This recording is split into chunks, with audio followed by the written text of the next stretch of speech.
because I have to. Oh, okay. Okay, it works. Okay.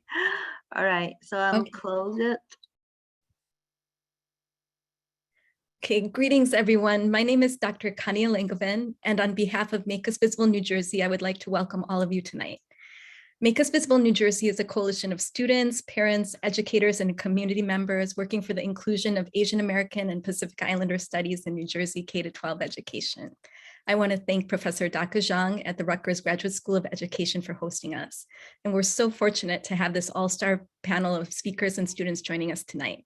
We're very grateful to Senator Vin Gopal for introducing Bill S4021, which requires instruction on the history and contributions of Asian American and Pacific Islanders in the K-12 curriculum of New Jersey public schools, and to Assemblyman Mukherjee, who will be introducing a parallel bill in the Assembly.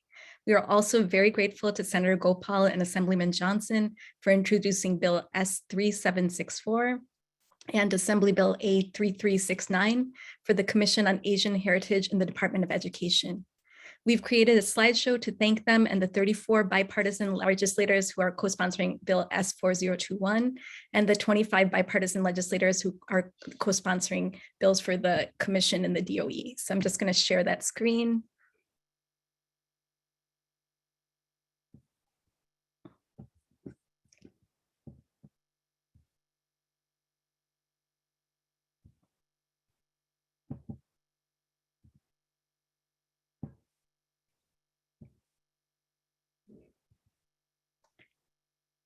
So can you see it all? So thanks to Senator Vin Gopal, Assemblyman Raj Mukherjee, Assemblyman Johnson, Senator Singleton, Senator Thompson, Senator Greenstein, Senator Turner, Senator Deignan, Senator Cryan, Senator Keene, Senator Cody, Senator Rice, Senator Ruiz, Senator Gill, Senator Sarlo, Senator Weinberg, Senator Lagana, Senator Shapisi, Senator Corrado, Assemblyman Moriarty, Assemblywoman Murphy, Assemblywoman Stanfield, Assemblyman Benson, Assemblyman Varelli, Assemblywoman Verlina Reynolds-Jackson, Assemblyman Zwicker, Assemblyman Karabanachik, Assemblyman Stanley, Assemblywoman Lopez, Assemblywoman Munoz, Assemblywoman JC, Assemblyman McKeon, Assemblyman Kira Volati, Assemblywoman McKnight, Assemblywoman Jimenez, Assemblyman Giblin, Assemblywoman Timberlake, Assemblywoman Vineri Huddle, Assemblyman Rooney, and Assemblyman D. Phillips. We're very grateful to them for their support. And I'd like our first speaker to begin.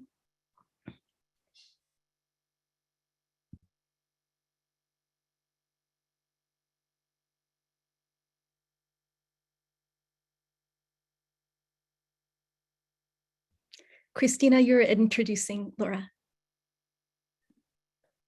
Oh, sorry. Hello. I'll be introducing Laura. She is a Southeast Asian educator in Chicago. She represented the Cambodian Association of Illinois on the steering committee led by Asian Americans Advancing Justice Chicago that advocated for the TEACH Act in Illinois. She's currently involved with the TEACH Curricular Resources Working Group to provide 9 through 12 Illinois educators with implementation tools. Thank you, Christina. Good evening, everyone.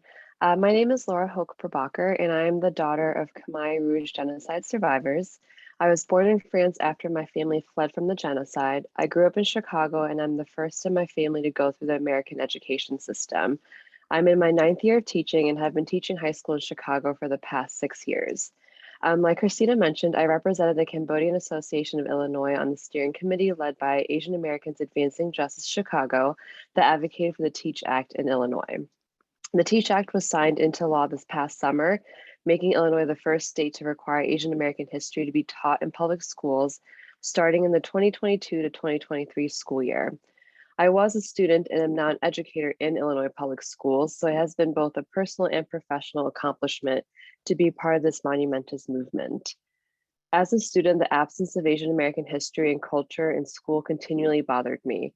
I wasn't able to learn about my own family's history at home due to refugee trauma, which significantly impacted my upbringing. Because my parents lacked the resources they needed to push aside, because they lacked the resources they needed, they pushed aside processing their trauma to focus on surviving in this new country while raising my brothers and me. With little sense of history to help ground my identity, like many Asian American students, I struggled with what it meant to be Asian American. It felt like I was in two distinct worlds and I didn't exactly belong in either of them. I don't remember ever learning about any Asian American historical figures or about Southeast Asian refugees like my own family who survived the Khmer Rouge genocide. What I do remember is feeling a lack of pride in my heritage. My school experiences contributed to my career choice as an educator. Students are not educated about the racial struggles Asian Americans have faced and continue to face to this day. They also do not learn of the leadership and resilience of Asians in American history. More often than not, Asian American communities are left out of conversations involving diversity and inclusion in schools, which is also why I have been working to proactively ensure that Southeast Asian, especially Cambodian voices, are empowered in various spaces. As educators, it is our responsibility to seek out information and knowledge about different histories and stories of our country to make sure all of our students feel seen and heard. We need to depict a more inclusive picture of our history so that young Asian Americans can see themselves reflected in the school curriculum while also addressing the rising anti-Asian sentiment in our country. Following the celebrations of the bill passing this summer, we launched our 3 TEACH Coalition working groups in July. The first one being the Curricular Resource Development Group, the second one being the Teacher Trainings in Schools Outreach Group, and the third one being the Youth Council. Currently, I'm actively working on the implementation of our Illinois bill for the 2022 to 2023 school year, so next school year, with the Curricular Resource Development Group, as well as also with an advisory group that's working directly with the Illinois State Board of Education to create resource documents.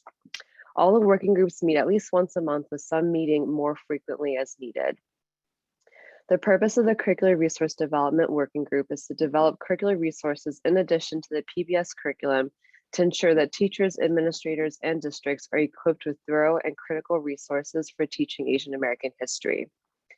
The Teacher Trainings and School Outreach Working Group own the planning and participant recruitment of teacher trainings to aid educators in deepening their knowledge of Asian American history and how to integrate content into their classrooms.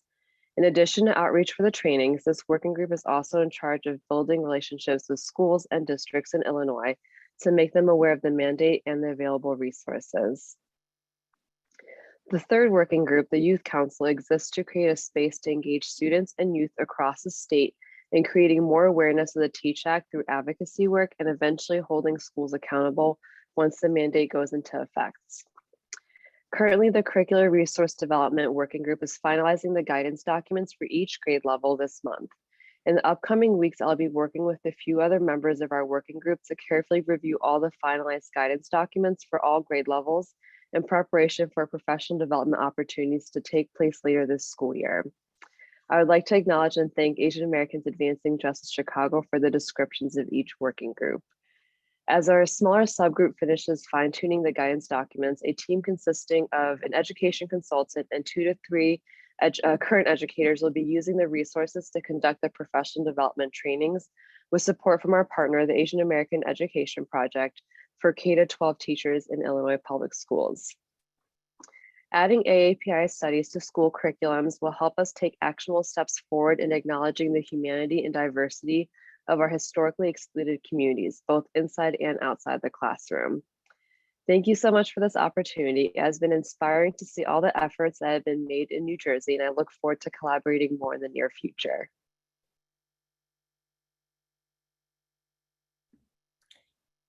Thank you so much, Laura. It's incredible listening to all the amazing things you've done and you continue to do. So I'm Christina. I am a senior this year, and as a high school student, I wanted to share some of my experiences. But where are you really from? Ever since elementary school, I was always puzzled by this question. Like most of my classmates, United States of America was embedded on my passport as true as my birth in this country. Yet I was always the only one asked this question by my teachers and classmates' parents. Despite only 6 simple words, the question plagued my thoughts and catalyzed an identity crisis in middle school. This frustration was most acute in history classes, where I did not learn about American heroes that looked like me. Junior year, however, was an awakening. In finally learning about Asian Americans and Pacific Islander history, such as the Chinese Exclusion Act, Executive Order 9066, and the Rock Spring Massacre, I was able to identify the historical origins of the stereotypes, the slurs, the microaggressions I experienced growing up. When classmates in elementary school stretched their eyes at me or mocked my parents' accents, I brushed it off as them being mean. But now I understand how this gesture was used in the past to uphold anti-Asian bias and its dehumanizing nature. And during the COVID-19 pandemic, we witnessed a surge in Asian hate crimes as an entire race was blamed for the disease. While many of my friends and family were shocked at this sudden change in attitude towards Asians, I quickly realized that there was an historical precedent for such behavior. Chinese Americans were used as medical scapegoats during the San Francisco plague of the 1900s. Our past foreshadows the future, and until we acknowledge our dark history, we will be stuck in this perpetual cycle. At the first meeting for my affinity club for students of color I run at my school, one student opened up about his experience on the first day in school when he was introducing himself to the class, and his classmates called him a chink. With his bravery, many other students also started opening up about their experiences with racism and bigotry in the classroom. And I think it's very important that we facilitate these conversations and learning the history of Asian Americans and Pacific Islanders. Because it's so important in sharing our experiences. And I firmly believe in the power of education as it has in shaping our attitudes and perspectives with which we approach societies as adults. And the NJ Senate S4021 bill is a gateway for future generations of Asian American students who will feel empowered by learning about their community history in the US. I will also be introducing Professor Joshi, who is a professor of education at Fairleigh Dickinson University. As a teacher educator, she trains teachers and administrators on anti-bias and anti-racist education. She is also the co-editor of Teaching for Diversity and Social Justice. She has also published in the field of Asian American studies. Her books include Envisioning Religion, Race, and Asian Americans, Asian Americans in Dixie, Race and Immigration in the South, and New Roots in America's Sacred Ground, Religion, Race, and Ethnicity in Indian America. She is the co-founder of Jersey Promise along with Jun Choi.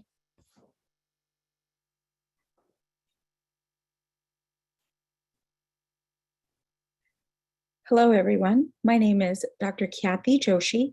I am a professor in the School of Education at Fairleigh Dickinson University, both at the Madison and TNet campuses, our campuses here in New Jersey.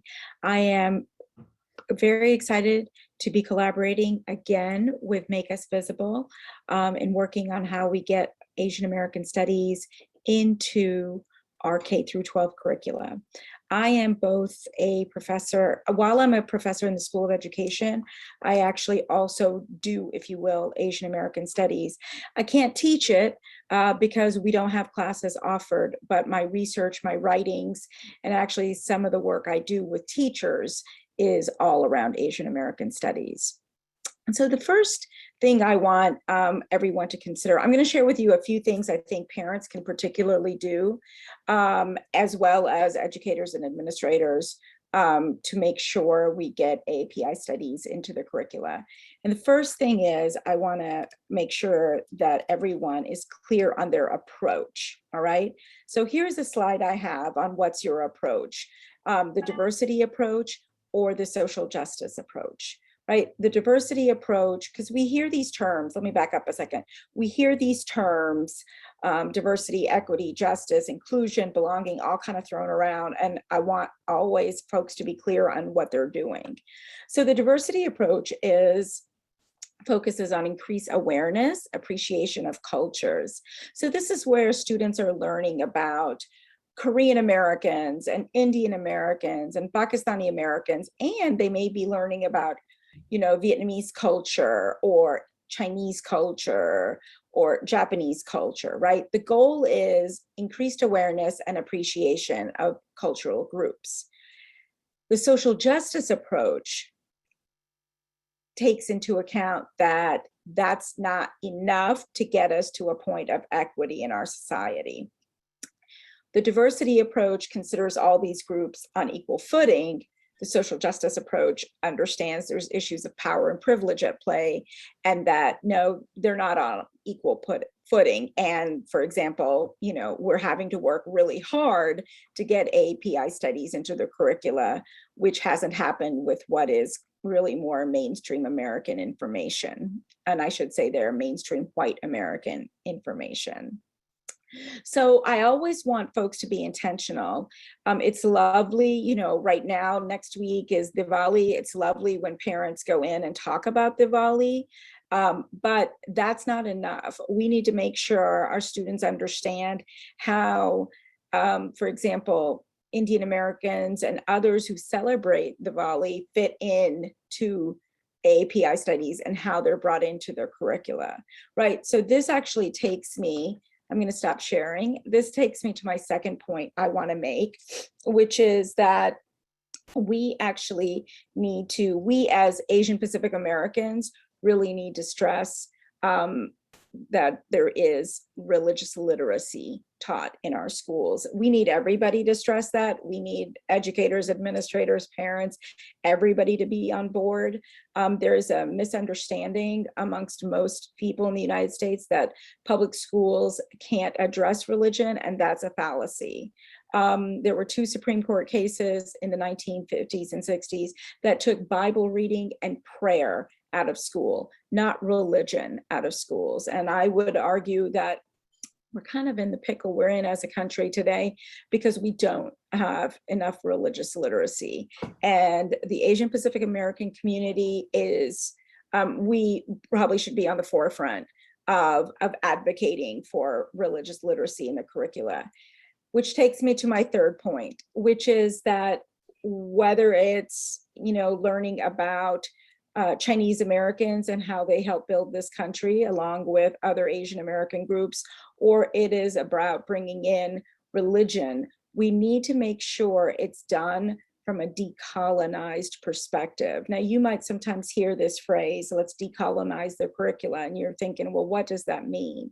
That means that we're making sure that the bringing in of racial minority groups, Black Americans, Asian Americans, Hispanic Americans, is not done from a white lens. And I would argue from a white Christian lens. A lot of my work is at the intersections of race and religion in America.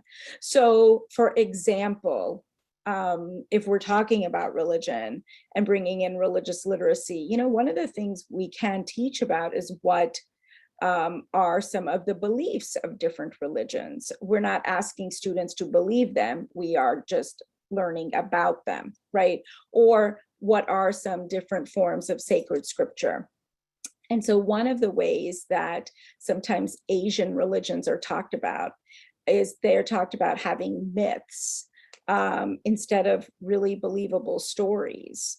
And so just that language that gets used on how a group or a belief system is described, carefully looking at that is approaching things from a decolonized perspective. Another example I can give you is what comes to mind actually is around representation.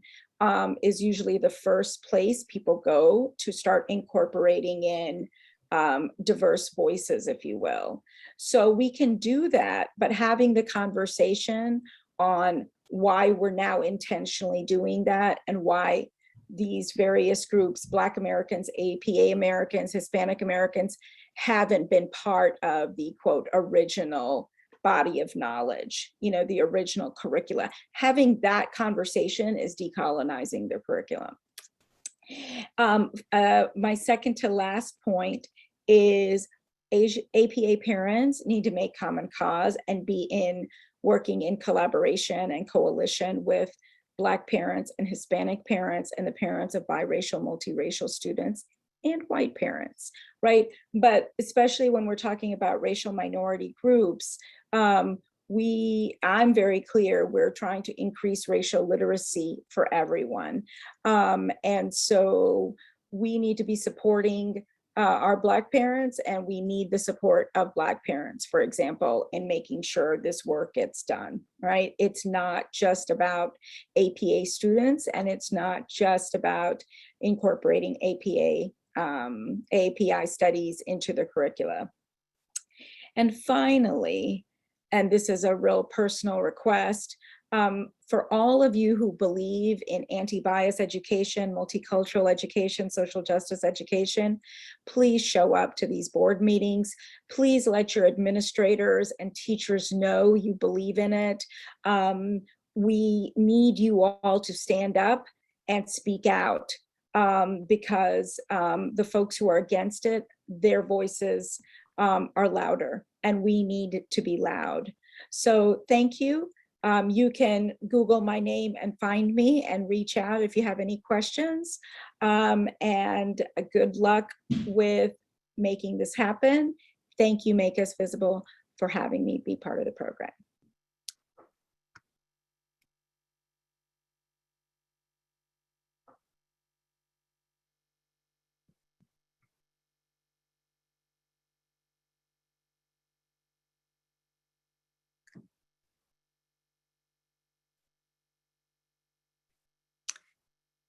Okay, our next speaker is Gabriel Tanglao, who's the Associate Director of Human and Civil Rights, Equity and Governance at the New Jersey Education Association. Yes, thank you so much for the introduction. I'm just still processing how much richness has already been shared on the panel. I mean, from Dr. Joshi breaking it down, the difference between diversity education, social justice education, religious literacy is a new term, but building on the racial literacy and decolonizing curriculum, and the coalition building between AAPI communities, Black, brown, multiracial, and white parents, and all of the above. Just blowing my mind, on top of Christina, just student voices sharing such an incredibly powerful, vulnerable, but inspiring message. She said, "It's so important in sharing our experiences, and I believe in the power of education." That's words from the youth right there. Just much love. And Laura, of course, joining us from Chicago. Just, I am grateful for everyone on this panel and Make Us Visible for creating this forum. I feel like I'm learning. And also to those of you who are joining us this evening, I'll just take a couple of minutes to introduce myself, or rather reintroduce myself. As I was introduced, I am the Associate Director of Human and Civil Rights, Equity and Governance with the NJEA, which is the Educators Association, the union that represents 200,000 educators across New Jersey. And also coming from the ranks as an educator for nearly a decade at Bergenfield Public Schools, where I taught US history, economics, and many more courses. But Bergenfield was such an incredible experience because It's the second largest Filipino population in New Jersey. And me being of Filipino ancestry, that was just critically important to me, that I not only was showing up as a reflection of my students, but my students and the families I serve were reflections of me. And what I want to share in this space, to just emphasize some of the points that are already shared, is that AAPI studies is critical to include in our K-12 education. Why? Why is it so important is really the emphasis point. And I'm actually going to share from a personal perspective rather than just wearing my union hat or educator hat, and just share a piece of small piece of poetry that I've shared in professional development and leadership training spaces that connect with my culture as a Filipino. Also October, it is Filipino American History Month. So kumusta, shout out, much love to all of you. So allow me to just reintroduce myself.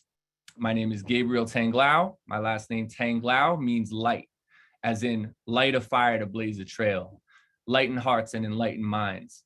Let the bright dreams of my students shine. The roots of my Filipino ancestors run deep, from the first Asian migrants in North America to Manny Pacquiao and Miss Universe, to the tribesmen that killed Magellan, to the farm workers that built the labor movement. I am a proud public educator, and you're about to be schooled. And I'll stop there. Thank you for the love and allowing me to share that poem. But just to briefly unpack a piece of it, when I said from the first Asian migrants in North America, it wasn't until my adult life that I learned about Morro Bay on the West Coast, where there were Filipino sailors that landed in North America 33 years before the Pilgrims landed in the East Coast. I said, the tribesmen that killed Magellan. I remember briefly in 4th grade, I did a report on the history of the Philippines. And what I learned through that research, through a Eurocentric lens, Eurocentric curriculum, I was learning that Magellan discovered the Philippine Islands. Didn't learn about the pre-colonial history, tribes, civilization that existed there prior. But then in my adult life, I learned that there was a Filipino tribesman during the Battle of Mactan that killed Magellan along that. Now, I don't say that necessarily to advocate for violence, but the anti-colonial, the resistance of my history, that person, Lapu-Lapu, lifted up as a hero in my Filipino roots, not something I was taught. Also, I said that the farm workers that built a labor movement were, and if you look at my Zoom background, Philip Vera Cruz and Larry Itliong, two of the labor leaders that organized with Cesar Chavez and Dolores Huerta to have some of the biggest labor movement wins in American history with the Delano grape strike. Something I did not learn until, again, my adult life, not in my K-12 education. And should I be taught this only because I'm a Filipino American? No, these are significant moments in American history. These are things that not just I should know as a Filipino person, but we should know collectively. It's a part of our racial evolution, literacy, thinking. But I digress. I wanted to just emphasize how important it is that we lift up AAPI studies in our K-12 schools, and also share from a personal experience why it's so important to me and why I'm committed with you all to do this important work. So with that, I'll hand it off to the next speaker, and much appreciation for this opportunity to share. Thank you, Gabriel. That beautiful poem, and has a very meaningful and powerful message.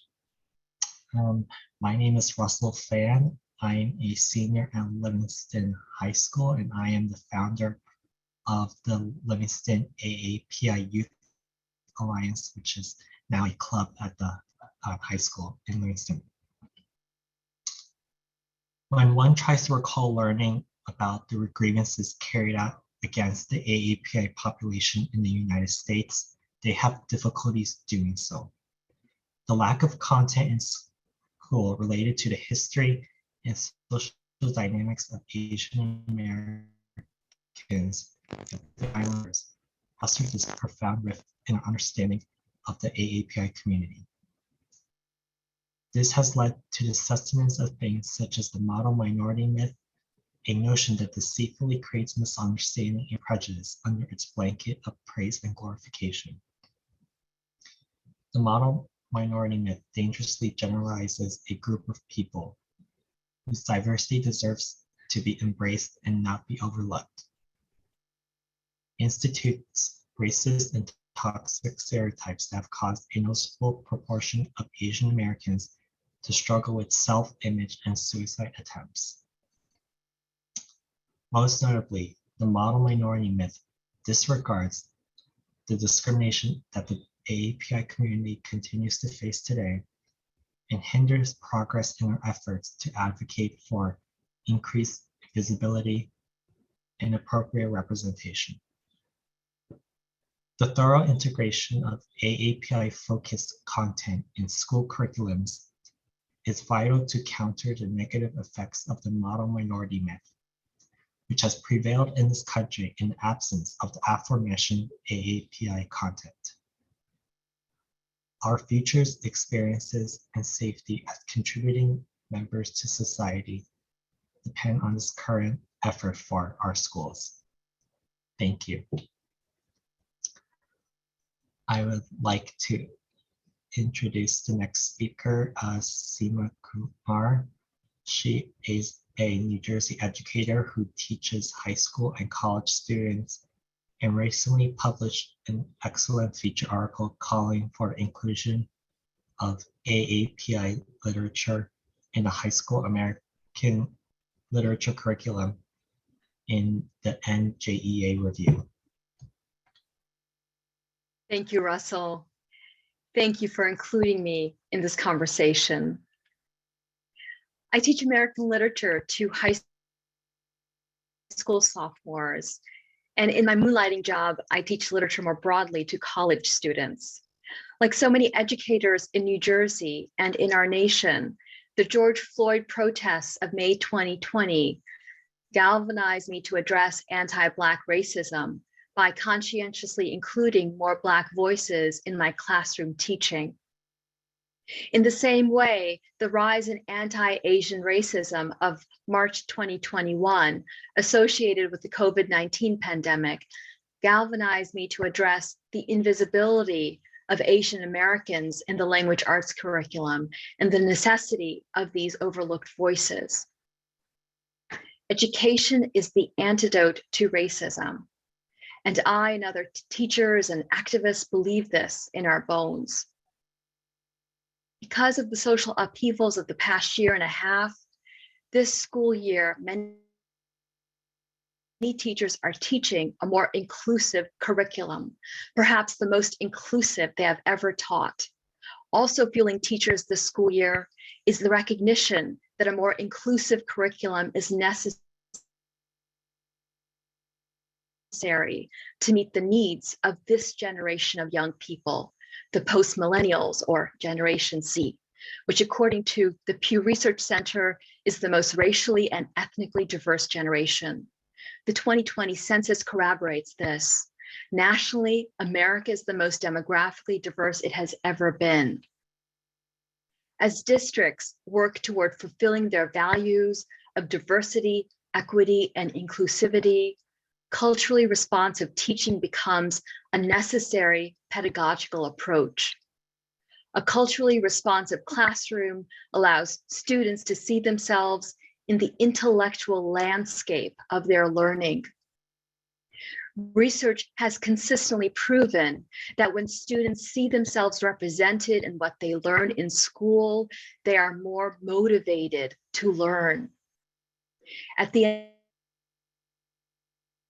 end of last year, a senior told me, learning becomes more interesting when I can see myself in what I read in class. When students see themselves represented in the curriculum, this helps with identity formation and civic engagement because they recognize that they are part of the story of this country. Seeing themselves represented in the curriculum also builds their social and emotional learning. In my sophomore year language arts class last year, I paired F. Scott Fitzgerald's book, The Great Gatsby, which was published in 1925, with Jhumpa Lahiri's book, The Namesake, which was published in 2003, to explore the themes of the American dream and identity.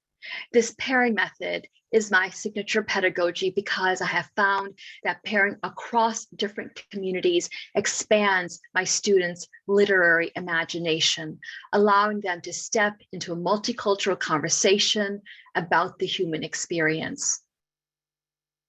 Most of you have read The Great Gatsby in high school. I certainly did, and I imagine many of you have read The Namesake more recently.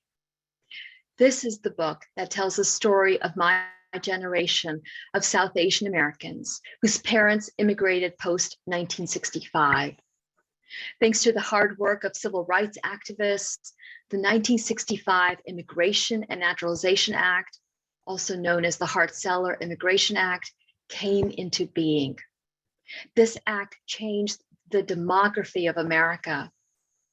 I asked my students to complete a reflection of our comparative reading of Fitzgerald and Lahiri, and I'd like to share with you a couple of their responses. One student said, I read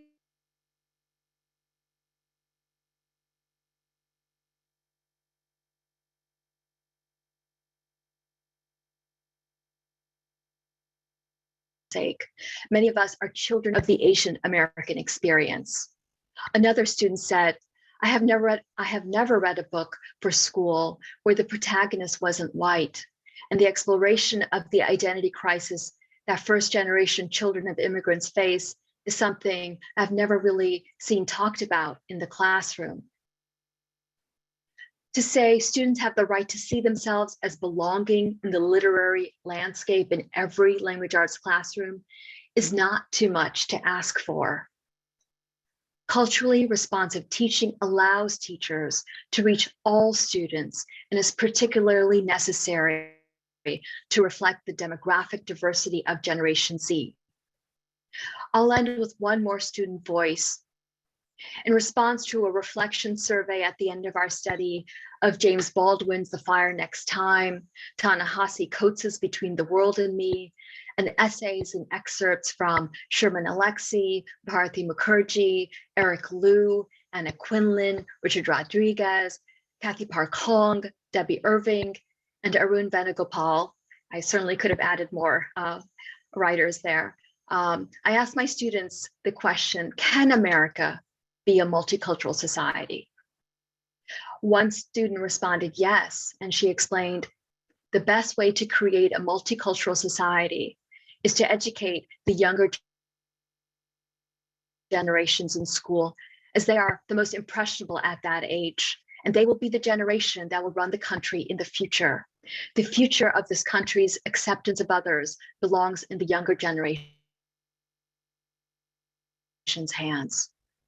As you can see, you and I have a lot of beautiful, constructive work to do to meet the needs of Generation Z.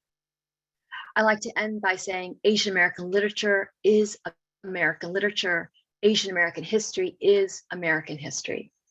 Thank you so much. Thank you so much, Ms. Kumar. Good evening, everyone. My name is Serena Lee. I use she, her pronouns, and I am a Chinese American junior at Montclair High School in Montclair, New Jersey. I currently serve as Montclair Civil Rights Commission's high school student liaison and as Montclair as MHS's Asian Student Union Vice President and as AAPI Montclair's Media and Comms Committee co-chair. As a public school student, I have faced anti-Asian racism, and through speaking with my peers, I know they have had just as much, from being called slurs to having their food being mocked. When speaking to students of all grades over the past year, one thing was consistent. They had never or barely learned about AAPI history or studies in school. My first experience about learning Asian American history in school was last year in a presentation given by my U.S. history teacher during Asian Pacific Islander American Heritage Month. I've never read a novel written by an AAPI author in school, but from my own reading outside of school, I know there are many amazing books that could be taught.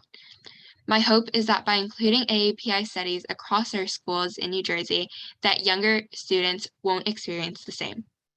An AAPI curriculum would share all the amazing things that Asian Americans and Pacific Islanders have done in America. It would inspire activists and change makers, dispel stereotypes, and mitigate microaggressions. I believe that with AAPI studies, students will feel safer in schools and racist beliefs conceived through ignorance can be disproved. An AAPI curriculum would mean that I wasn't one of a handful of students in my class who knew anything about the importance of AAPI accomplishments, an entire class full of students who would know that the first Filipinos arrived in America before it was even a country, in 1587, and Asians aren't foreigners. Adding AAPI studies combats the growing anti-Asian racism, more necessary now than ever before. Give us AAPI role models in our textbooks and teach us about those who came before us. Don't make AAPI students feel unseen or ignored. Thank you. And next, I'm excited to welcome Christina Jenq.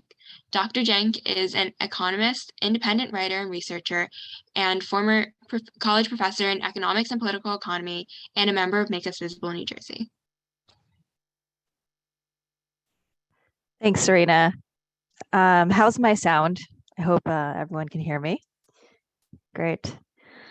So I'm going to share a bit. I'm a little bit nervous, but I'm going to share about my perspective on why Make Us Visible New Jersey, why I think we should be focusing on Asian American Pacific Islander studies and not on Asian studies. And what I mean by Asian studies is courses on Asian history, Asian geopolitics, or on Asian languages. Now, I'm not saying that they're not an important part of the curriculum. I'm saying here is my reasoning for why Make Us Visible should be focused on the Asian American part, not so much the Asian part. And I share this because of where I am, my identity at the intersection of many different worlds. I speak as an Asian American of Taiwanese heritage who was born and raised in New Jersey, grew up in New Jersey public schools. I also happen to be an economist and a research scholar in a subfield of Asian studies. I'm a self-identifying global citizen who has lived abroad as an American expatriate in East Asia, Sub-Saharan Africa, Europe, and the Middle East. For the past decade, I've been living in and thinking around the intersection of debates about East Asian geopolitics and Asian American issues.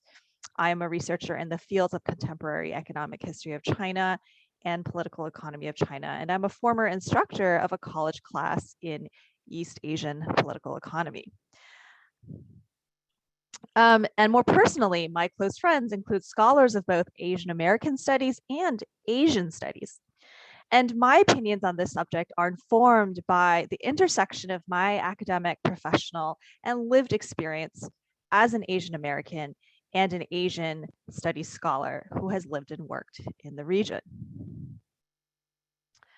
And I just want to note, these are my perspectives and not necessarily shared by anyone else. I believe that offerings in Asian studies and Asian languages in public school curricula at best does not directly serve the goals of increasing the collective sense that AAPI individuals and communities fundamentally belong and contribute to all aspects of American life and histories. At worst, the process of introducing more Asian studies and Asian language curricula might even actively work against our shared goals. For example, because so many of America's military engagements in the 20th century have been in the Asia-Pacific region, which has in fact driven a lot of AAPI migration to the US for different reasons, a cursory or thoughtless teaching of this history without inclusion or thought to AAPI histories, legacies, and contributions could encourage students to view AAPI communities as perpetual foreign enemies or perpetually helpless refugees who are not capable of change, growth, solidarity, and transformation. For these reasons, I argue that the inclusion of AAPI material in public school curricula would actually be in line with broader strategies of equity and inclusion, which many school districts are interested in right now, while focusing on the inclusion of Asian studies and Asian language curricula would be at best unrelated to these goals, and at worst might even hurt the causes of equity and inclusion. I say this because implementing Asian studies and Asian language curricula in a thoughtless way risks reinforcing damaging stereotypes and myths about AAPI individuals and communities. There are also some pedagogical reasons for making this distinction. Now, I am not an Asian American studies scholar, so this is just my perspective, and there are some here who can, offer different perspectives. In my experience, AAPI studies and the vast majority of Asian studies employ very different theoretical lenses and implicit values when approaching their subjects.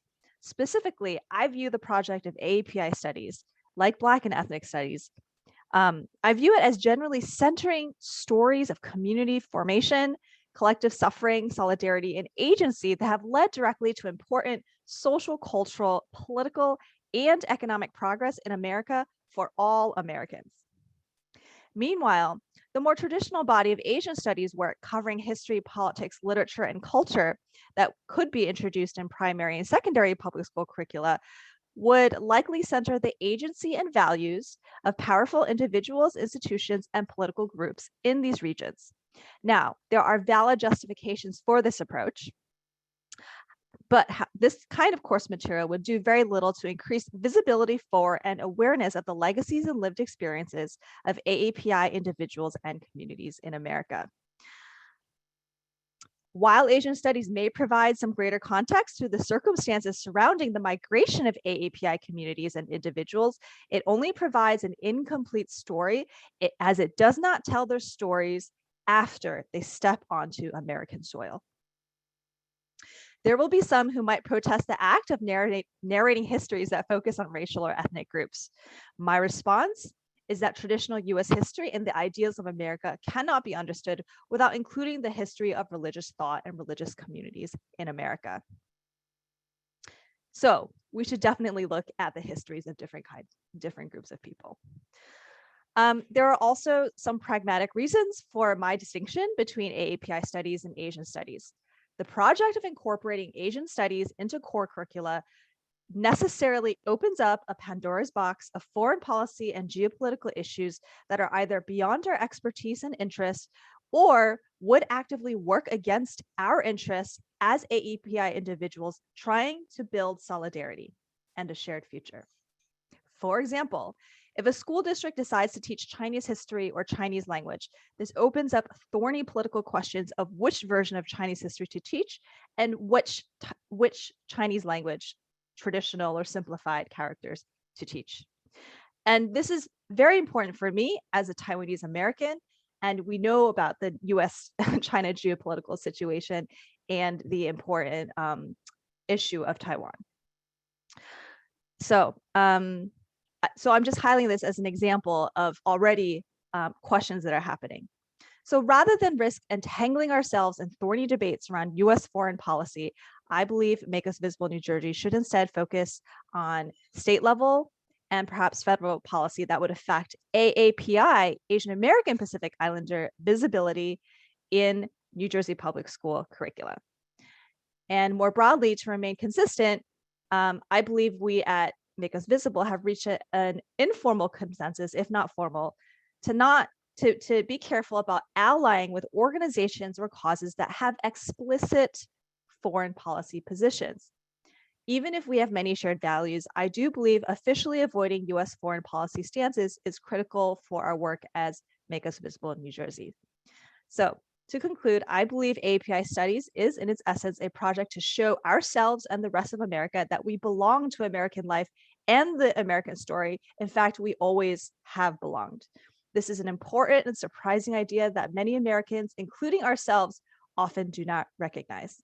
I hope I was able to communicate my thoughts clearly. Please follow up with me or my colleagues if you have any questions about what I said.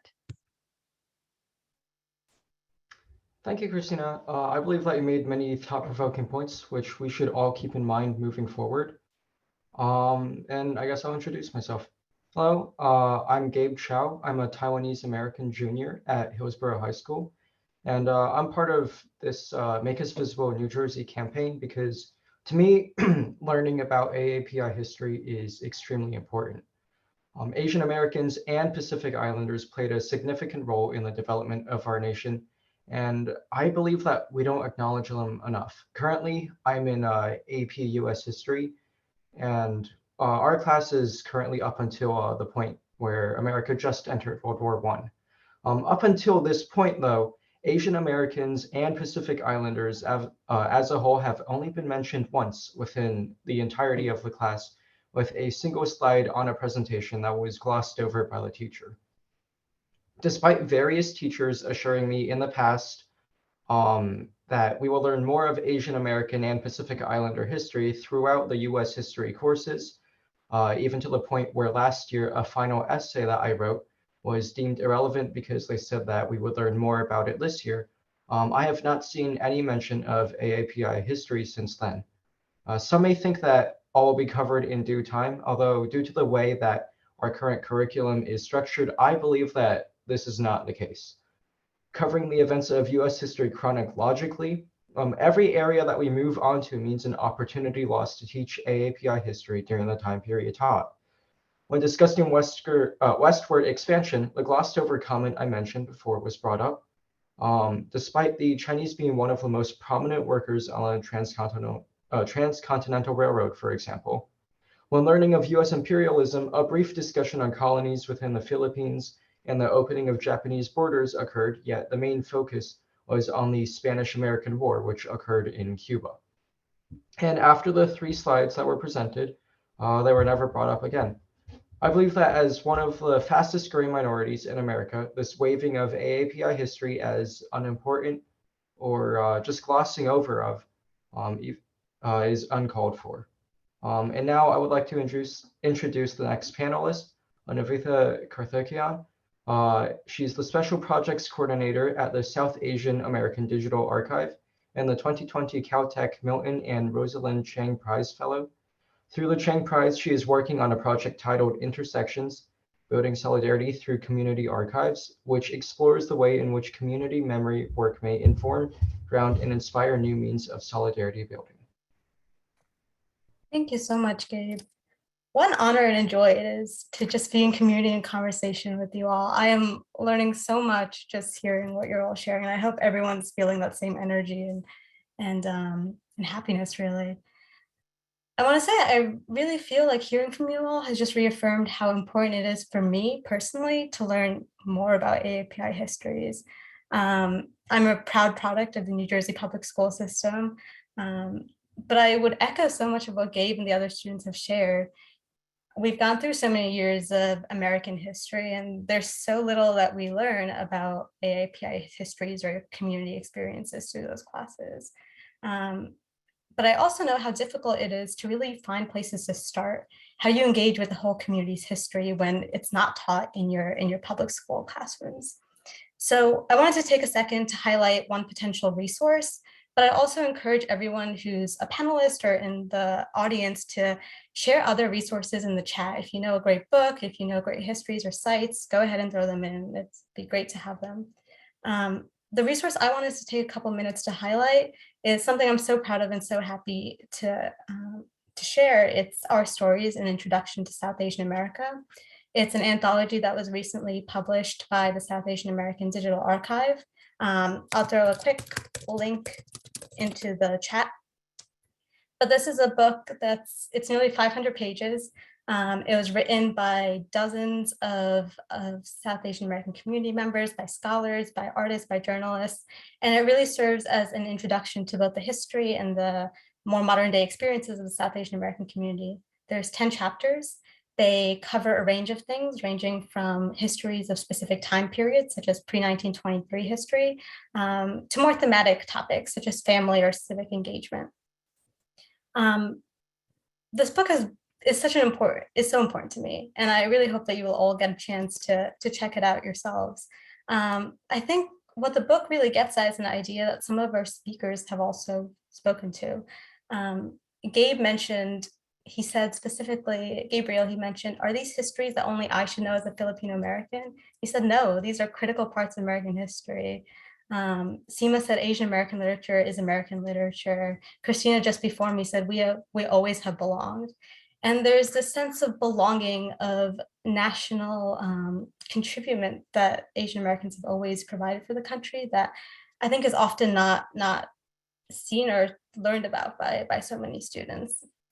And for me, Our Stories, the book, was really, really important for me to figure out how my community was a critical part of the American story. And so I tend to share two short anecdotes when I talk about the sense of belonging that this book and other resources have provided me with. The first is a story about me and my mom. I was talking to my mom about this book. I was talking to her about South Asian American history and why it was so important for me to learn about it. And my mom told me, my mom grew up in South Asia. She grew up in India, and she immigrated as an adult. And she told me that she never realized I didn't have that sense of belonging that she always had. She grew up in a place where she could point to a mountain or to a school and know that her ancestors had built it. And I didn't feel like I had that in the US growing up here. But reading books like Our Stories, realizing that South Asian Americans felled trees in the Pacific Northwest, that they tilled fields in California, that they built buildings that I was walking in, that was so meaningful and so important to me. That sense of belonging. The second anecdote is a conversation I had with my sister shortly after I talked with my mom. And I was telling her about this book. I was telling her how important it was to me. And I thought my sister would have this really loving, heartwarming reaction to it. She's younger than me. She was a senior in high school when we had this conversation. I was so sure that she'd be like, wow, how incredible. I'm so happy to hear about this. And actually, my sister was really mad. She told me how frustrating it was that she had sat through how many years of history classes and she never learned any of these stories. How frustrating was it that she didn't have that sense of realization, and she was 18, she had gone through New Jersey public school system and she didn't have that. And those stories really just reaffirmed to me how important it is that we create these resources and that we share these resources and enable teachers to bring them into classrooms. And I'm so glad that we're all part of this push to make that happen. Thank you.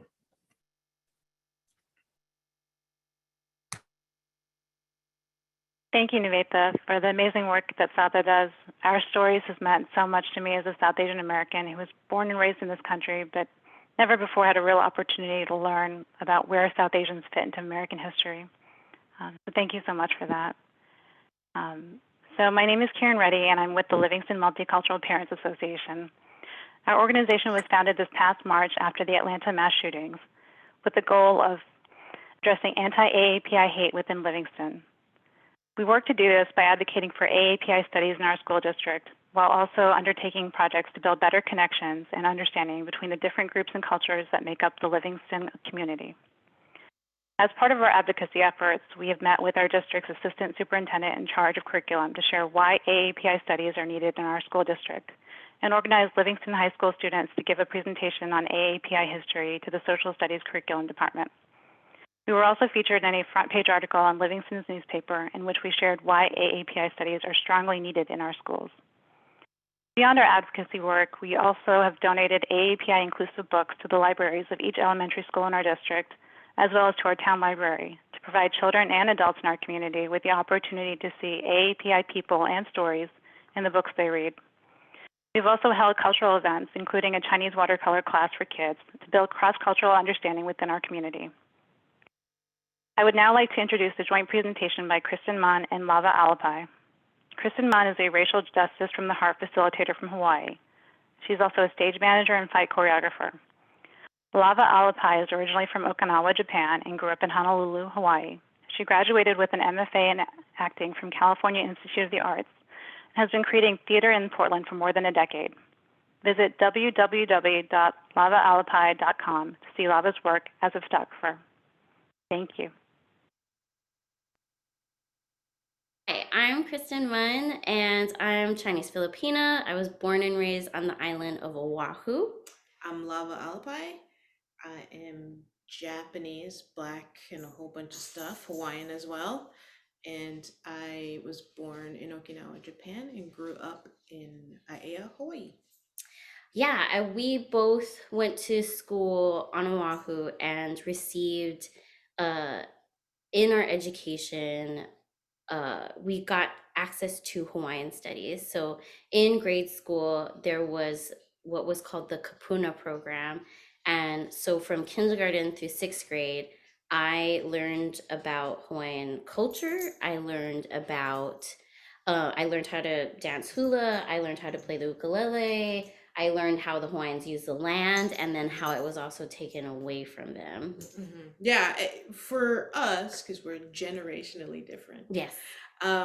We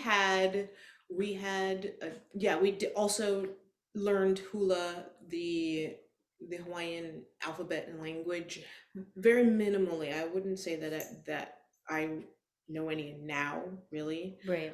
But we also learned about games and the kind of like the system of how indigenous and native Hawaiians lived right on the island. And we also had a lot of like festivals we would like participate in every year. We did a May Day celebration too, right? Or an Aloha Friday. Aloha Fridays were a big deal, and then Aloha Week was also a big deal in the 80s when I went to school. But yeah, I feel like we had an education about the islands that was special to, specifically to our island, but then Hawaii in general. Yeah. And then when you move to the mainland, you knew a lot more about about what happened to the Hawaiian Islands than the mainlanders did, I think. Yeah, and I think there was, like, at least that I felt when I moved to the mainland, there was this expectation that I was to educate other people about what happened on Hawaii, like about the islands. And I feel like the biggest benefit for me on having that education was that I grew a humongous respect for the land. Like that was very clear to me. That's what we're taught, is to have a respect for our land and our island. Yes, because it was so precious. Right. And like the resources we got, the trade that we could participate in, it became very clear, like that was like the biggest message from our kapunas, from our elders, like respect this land because this is all we got. Yeah, that was a big lesson. And I remember went from Hawaii to Virginia for school, and the history teacher didn't know that we grew coffee. Yeah. Didn't know. He made a comment saying that nobody in the US grew coffee or agriculture in that way. And I was like, yes, we do. Yeah. Don't forget about us, 50th state. We are a state. Right. I went 1992, I think there was still a narrow view, especially on the East Coast and the South, what Hawaii was. And so I'd play with them a lot, telling them that we just got Christmas last year. And a McDonald's just opened up. Like, they would believe me because they had no idea what happened. Well, that piece of like, all of a sudden we were expected to educate other people about it. And it was like, oh okay. You know nothing. Yeah. Yeah. As much as I appreciated all of the education we received about the Hawaiian Islands and the Hawaiian people, I do feel like that the thing that was missing in my education was Asian American history. I feel like I remember in school learning about Pearl Harbor, the 442nd. Ellis and Onizuka. But I didn't know about Japanese internment camps until I came to the States. That's true. That was missing. That part of our history was which missing. is like, so it was devastating for me to find out. And arrogantly, I thought Hawaii had no Japanese internment camps. And that is not true either.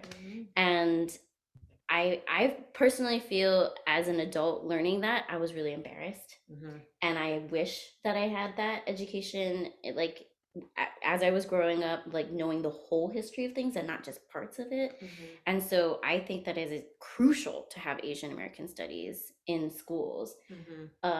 especially because there's so much that we have contributed to the landscape of America. Yeah, I agree. Everything. And I think growing up in Hawaii, it seems like the Asian community is so robust. And we learn a little bit about how they got there to Hawaii, but we don't learn a lot about how they got to San Francisco. Right. Or, or anywhere in the United States, or where they started from and why they were there. Or so I that was a huge education for me when I came, and I didn't learn that until I went north. Like it's very interesting. Education is very interesting, and I feel like education is regional in a lot of ways. Yes. And I'm lucky enough to have been able to learn a lot of stuff because I moved quite a bit when I was younger. So yeah, I agree. I think Asian American studies are super important. And I feel like the more Asian American studies we have in our schools, the more we will hopefully break through this like perpetual stereotype of like the constant foreigner, right?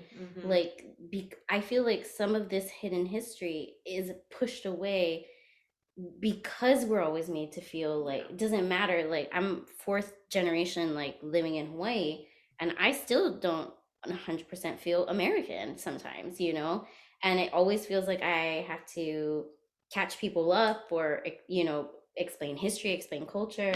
And when do we get to be a part of the American landscape? Yeah, it's agreed. Absolutely. Yeah. Agreed. Thank you so much for spending time with us, for letting us be a part of this presentation. I really appreciate all the work that you are doing in advancing Asian American studies in schools. And thank you so much. Aloha.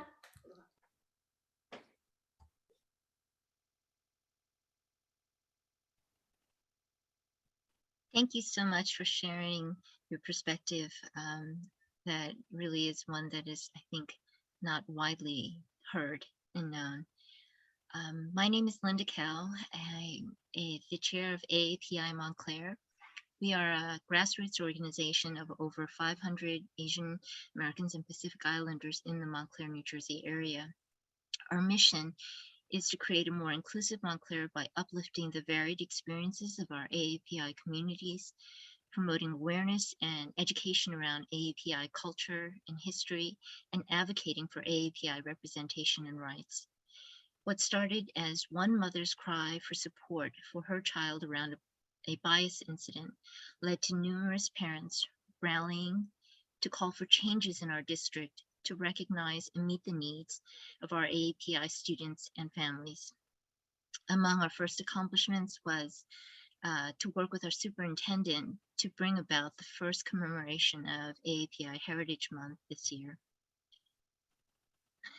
Since that time, we've gone on to mount public events that have drawn over 1,000 people of all ages and various ethnicities to commemorate and celebrate our history and cultures, which demonstrates that there was a thirst and a need for this type of sharing and uplifting of our experiences.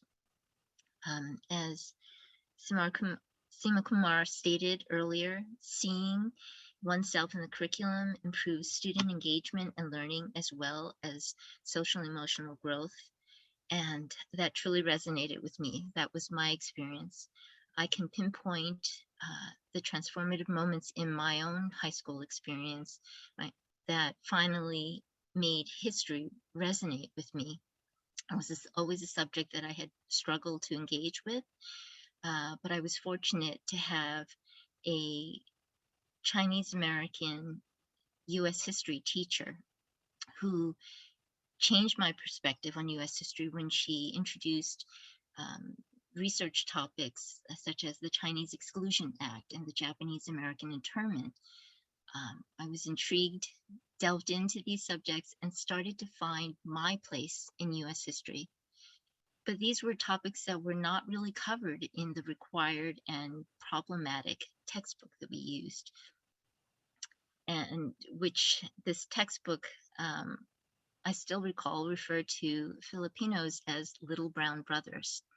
And I was dismayed to learn that my own daughter, now decades later, was using the same textbook, albeit a slightly more updated version, but still problematic as a high school sophomore.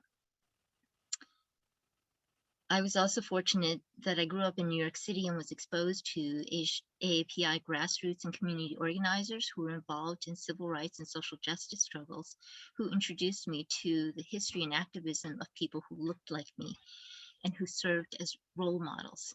They helped me to find my voice. But I know that many others are not so fortunate, and that the lack of exposure continues for the vast majority of students today. And as a parent of 3 public school students, I'm grateful for the efforts of Make Us Visible New Jersey to make a difference in their experience possible for my children and their peers. We are proud to be part of Make Us Visible New Jersey Coalition.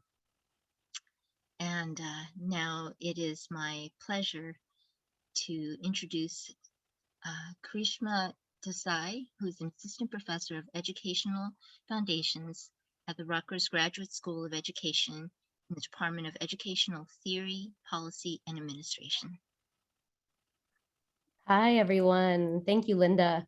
Thank you all for being here, and thank you, Make Us Visible, for hosting this dialogue. It's really thrilling to be a part of this conversation and to see momentum and mobilization around this important work. I was just noting in the beginning that I was a teacher in Chicago when some of the initial organizing or thinking or an advocacy, I think it was in 2007, was kind of beginning around Asian American studies and integration. And so it's really exciting to see what's happened in Chicago, in Illinois, and then to see the momentum in New Jersey. So as was mentioned, I'm an assistant professor at the Graduate School of Education at Rutgers, and I teach in the Education, Culture, and Society program. My research and teaching is on transnationalism, gender, race, and youth. Prior to my work as a faculty member, I was an upper elementary and middle school literacy and social studies teacher in Chicago and New York City. And I helped start a middle school as the director of curriculum and professional development in Central Queens in a hyper-diverse context with young people hailing from various parts of Asia and being from multiple generations. I've continued to work with teachers and school leaders and curriculum design and instructional leadership at various levels for the last 15 years. So I want to share 2 stories as an entry point, and then I want to share 2 projects that I'm working on. I had photos that I hope to share with you as I frame this, but unfortunately they're on another device. So please excuse that and use your imagination as I render these narratives, some that will overlap with things that have already been shared. So as you can imagine, my work is quite personal as it is professional. I feel privileged to be able to engage with what I'm deeply passionate about as my labor. So I grew up in Skokie, Illinois, right outside of Chicago. My school was incredibly multi-ethnic and multilingual, yet despite this, either our stories as immigrants, Asian Americans in general, South Asian Americans specifically, were absent or they were essentialized. For me, they were figured into the 6th grade ancient civilization, a unit on the Indus Valley, shared fried bhajias that my mom made during multicultural day, or through garbas and Ras Gujarati cultural dances that we performed during our high school international days.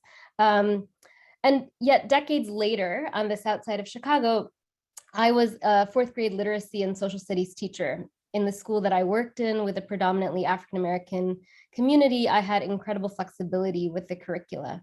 We were tasked to teach about Chicago, and then with the flexibility I had, I designed a semester-long unit where students would examine Chicago migration histories through oral history. After my young people, the students I worked with, collected family histories about the Great Migration to Chicago from the South, they gathered stories and explored and engaged with migrant neighborhoods and community organizations having long history in Chicago, in Chinatown, Devon Street with a predominantly South Asian community, and Pilsen, which is a Mexican-American neighborhood.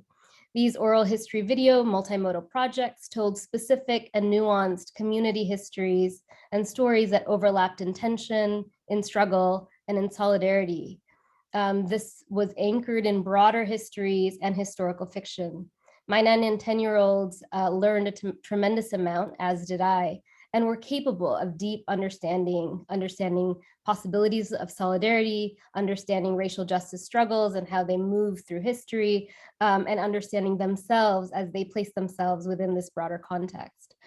The work of thinking very carefully about whose knowledge matters and why, and deliberately changing this has long informed my work and continues to in my race, migration, and gender courses at the Graduate School of Education, where I work with many teachers, teacher educators, school leaders, superintendents, and in collaborations with community-based organizations and schools. So I want to briefly talk about 2 of those efforts. So I'm going to share my screen now.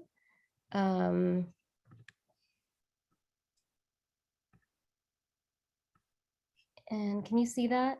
Yeah. Okay.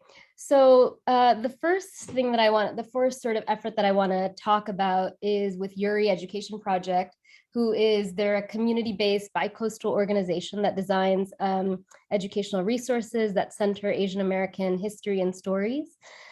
Together with the Graduate School of Education and the University of North Texas, where Dr. Tran Templeton is, we hosted a summer professional development workshop virtually for pre-K-12 educators. We'll be hosting this again this spring. So this is just a plug for folks. You can share it with your schools and districts. And we're hoping to have this followed by an in-person version in the summer of 2022. So just a note to encourage your schools and districts to partake, and I'm happy to send out this information as we develop it. And we had an incredible turnout and a fabulous team of veteran PK-12 teachers, educators, many of whom are now working as professors and in educational leadership positions as our workshop facilitators. And it really was a labor of love. I mean, I think many folks have highlighted the significance and importance of this work and doing this work together. And this ended up being such a fruitful collaboration. And we had an incredible turnout of educators, both AAPI educators and school leaders, and schools and leaders and teachers that were really interested in engaging and integrating this into their classrooms and school spaces. And so we had two sort of foci for the workshop. Both to gain a background of Asian American studies in schools and then to engage with. And so each of our workshops were concrete and sort of focused on bringing Asian American stories into PK-12 classrooms. There were 6 very different but overlapping workshops that teachers and school leaders partook in. Anti-Asian racism. I conducted one on thinking transnationally and diasporically about Asian American lives. So also, this kind of echoes some of the stuff that Christina noted in terms of really focusing on Asian American studies, but also having that linked in broader global histories. The worlds of Asian American children, thinking about how children are configured in curricula and in popular culture and working with that in schools.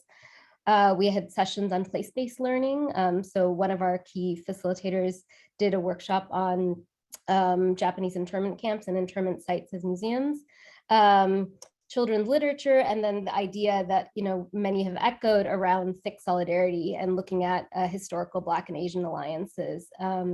So in terms of, so I want to talk about the approach that this workshop had, and then what we've been doing as a team as we start to work, which we're doing now, with districts and schools.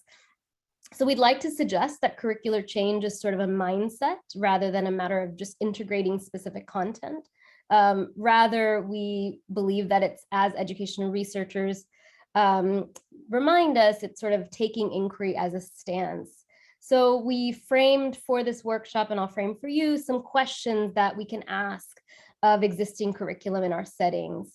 We can ask how the curriculum defines or limits Asian American, how it moves or doesn't beyond stereotypes, whether it represents the diversity of the population, whether it sort of allows us to rethink representation in the dominant historical record, and whether it offers or not transnational and diasporic perspectives. These aren't terms that I'll kind of get into now, but that these are sort of how we highlight both in this workshop, how we framed it, and then now as we work with schools and districts and we do curriculum evaluation and curricular change work, these are some of the questions that are guiding our work.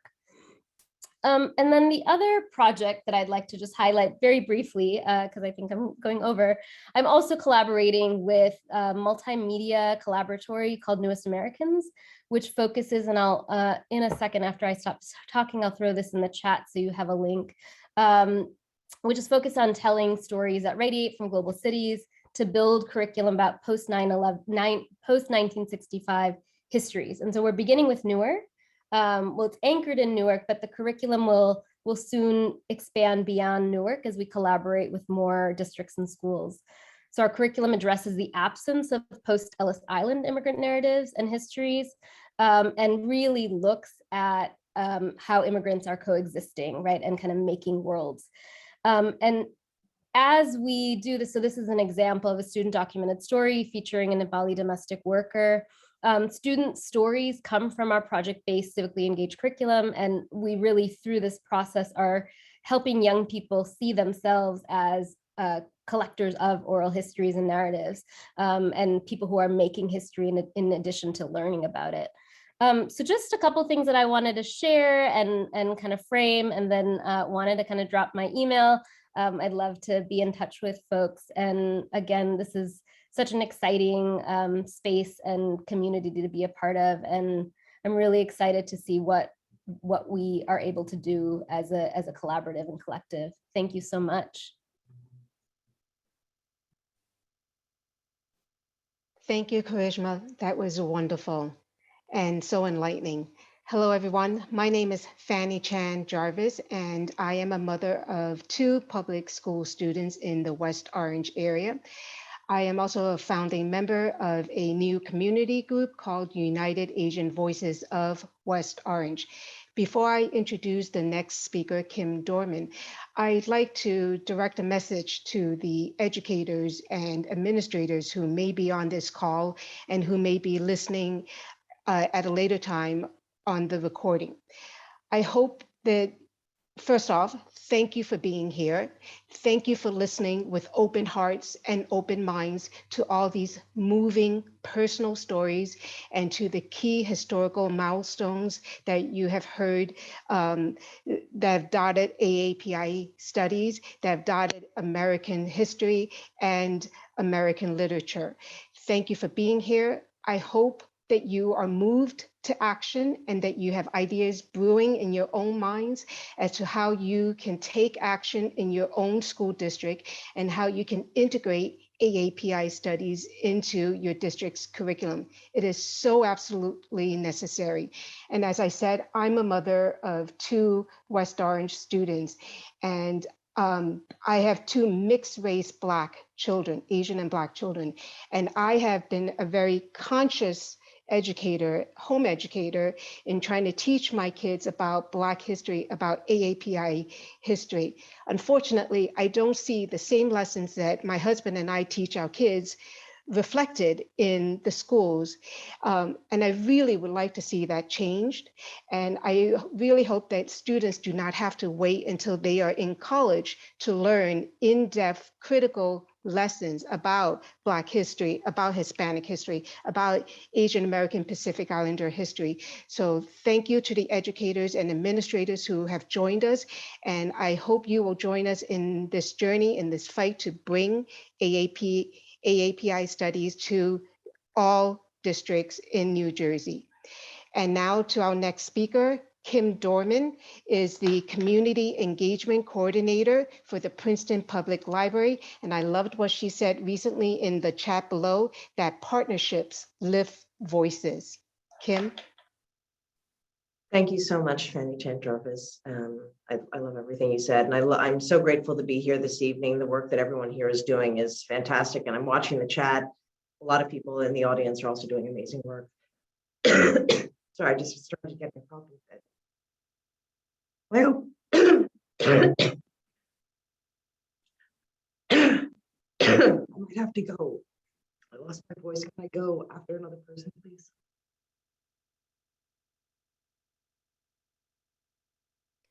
Kim Chan, would you mind introducing yourself? Sure. Hi, I'm Kim Fan. I'm a native New Yorker, currently living in Maplewood, New Jersey, and I am working with the Soma Action Racial Justice Group through there. I am also a fifth generation Chinese American. I am the descendant of the railroad workers and of the early generations of Chinese grocers in the Mississippi Delta.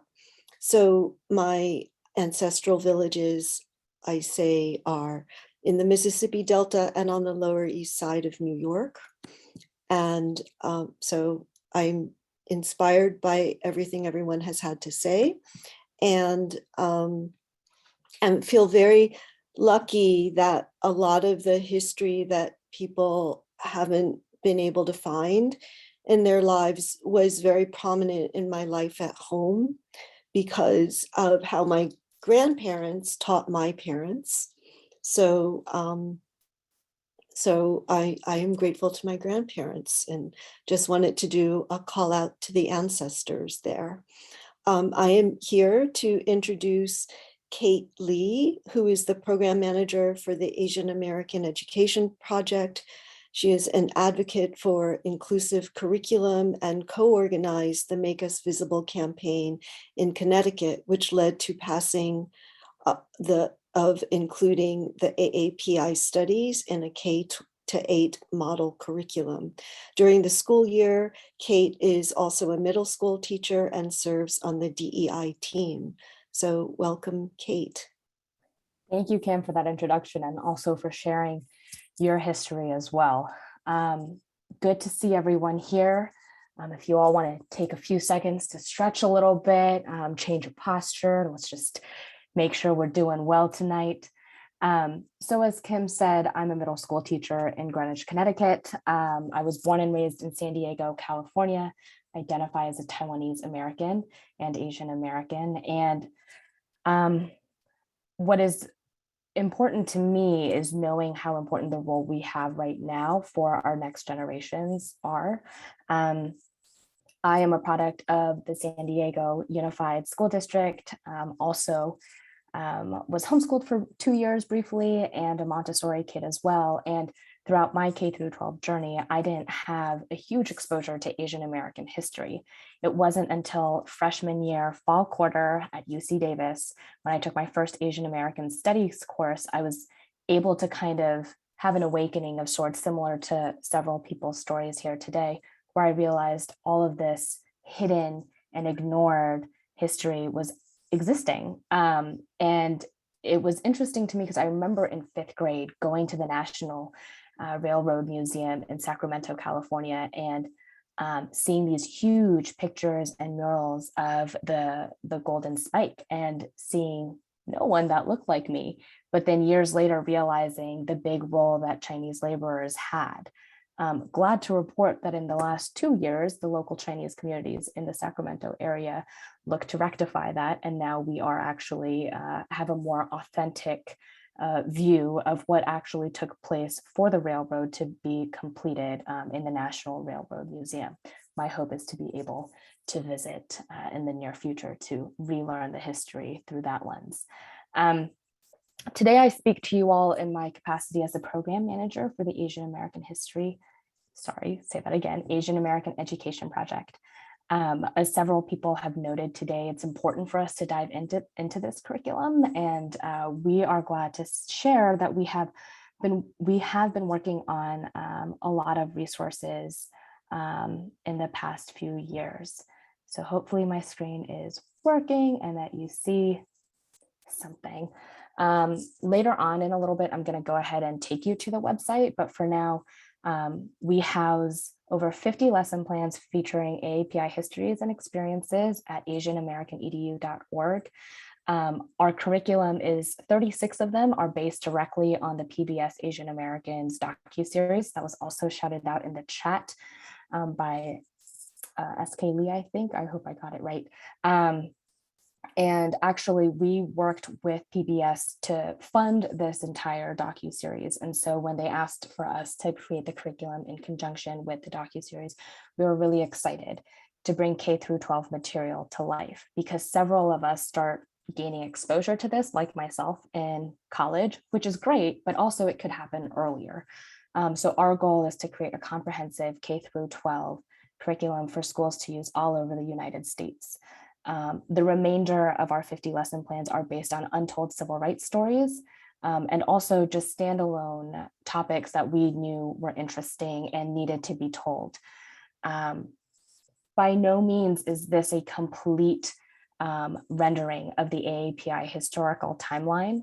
We know that there are still many stories and many marginalized voices we need to amplify. And so with this, we are currently still building our curriculum development team and always working on creating new lesson plans. If you are an experienced curriculum developer and you want to get on board and help us out with our mission, please don't hesitate to reach out to us or me specifically. We'd love to meet you. So our approach is threefold. One, we're training teachers through free workshops. For those of you in Los Angeles or New York City, you get teaching credits for those, or salary points as well. And for others who aren't in LA or NYC, we are working on it. Please reach out so we can get that process started. Two, we are also focused on the integration of curriculum on several different scaffolded layers: schools, districts, and communities. For those who don't have policy in place, for example, Illinois just passed the TEACH Act, and Oregon back in 2017 mandated ethnic studies. For those, they already have the policy in place. So all they need to do now is to implement it, which can take anywhere from 2 to 5 years. For some states who actually don't have policy in place, that's not a problem. You can still directly integrate this curriculum into existing state standards, so on and so forth. And this is kind of where we come in to help with that transition. Third, but certainly not last but not least, is supporting grassroots movements for folks like Make Us Visible New Jersey, who are intent on bringing AAPI to the forefront of history curriculums in their districts. So now we're going to just quickly move to the website. This is our website. You'll see on the left bar here, there's ways to filter it by grade, by subject, by time period, and topics. Over here, this is an example. These are timelines of what we have, and you'll see it coordinates with the episodes for the PBS Asian American series. Over here, professional development workshops for teachers, or honestly, anyone who's interested in learning this. We have just kicked off our next round of free workshops. So if you go ahead and scroll down, you can click on the workshop schedule and register for whatever you'd like in the coming weeks and months. And then two other things I'd love to highlight are the activity booklets that we have. For those of you who are looking for maybe not a fully designed start to finish lesson plan, we have singular worksheets that you can use in the activity booklet. That's mainly geared towards lower grade levels, but certainly applicable to K through 12. And then for those of you who perhaps missed the premiere of Asian Americans back in May of 2020, you can stream it for free over here. Okay, it's not loading on my computer, but hopefully it is. There we go.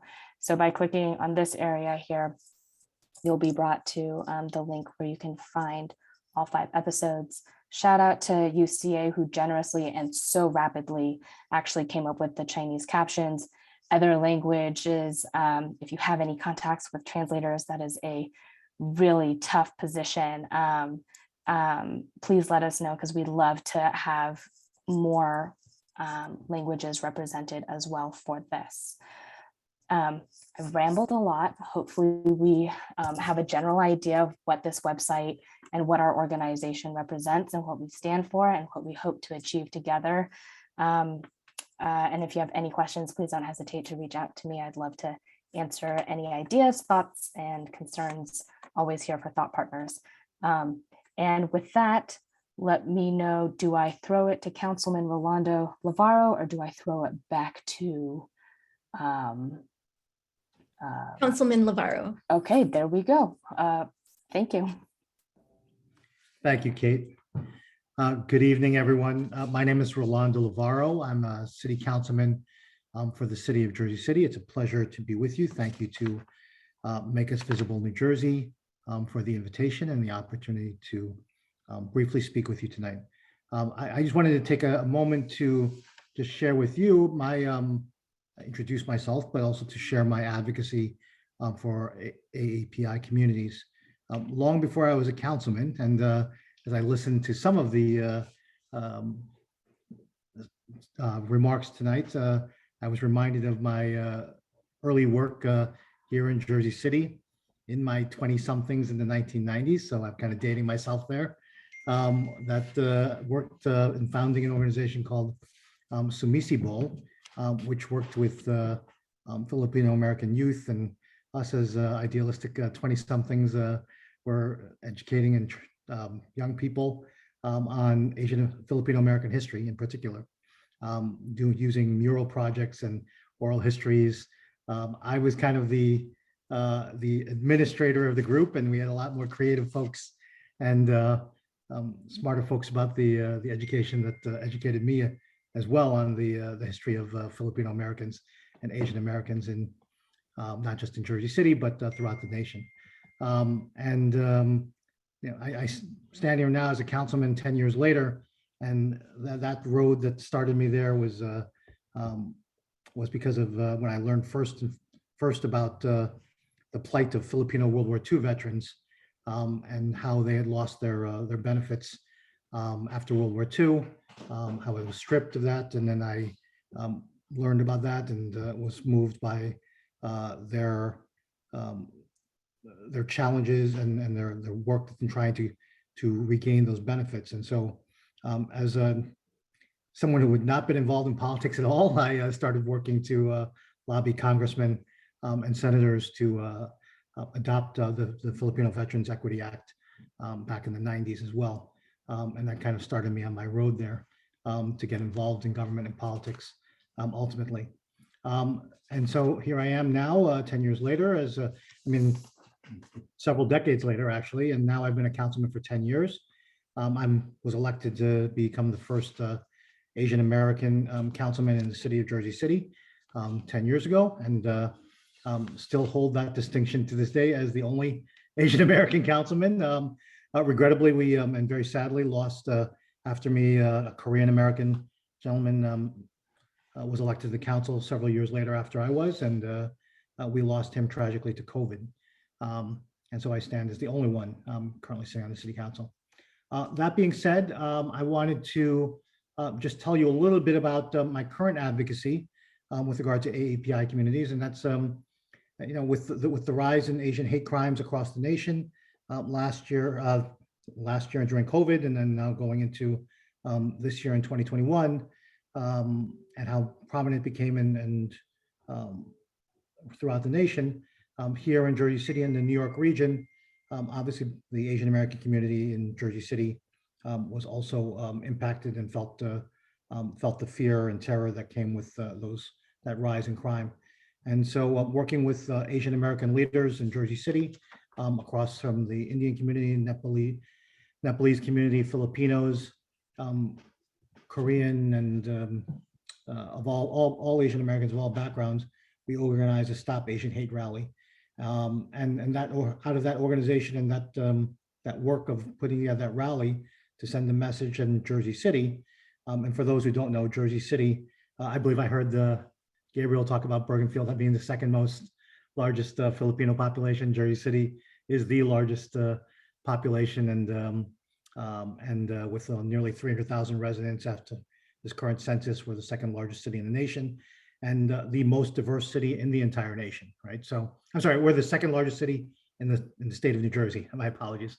And we're the most diverse city, have been ranked in the top 3 for the past decade in the nation. Our population is probably closer to like 25% to Asian Americans, with South Asians growing at the fastest rate. And if you look at the breakdown, it's pretty much 25% between Asians, whites, Hispanics, and African Americans. Although by the last census, I believe those numbers have been shifting with Asian Americans and Hispanics growing more rapidly. That being said, this JCAAPI coalition was formed as a result of that rally. There were several ideas put forward, and among them was the inclusion of AAPI heritage within our AAPI histories and the curricula in Jersey City and across the state of New Jersey, ultimately, as people learned as they started to do the research on this. The Jersey City Public Schools adopted a resolution recognizing both Asian American Pacific Islander Heritage Month in May, but also supporting the inclusion of AAPI history in its curricula.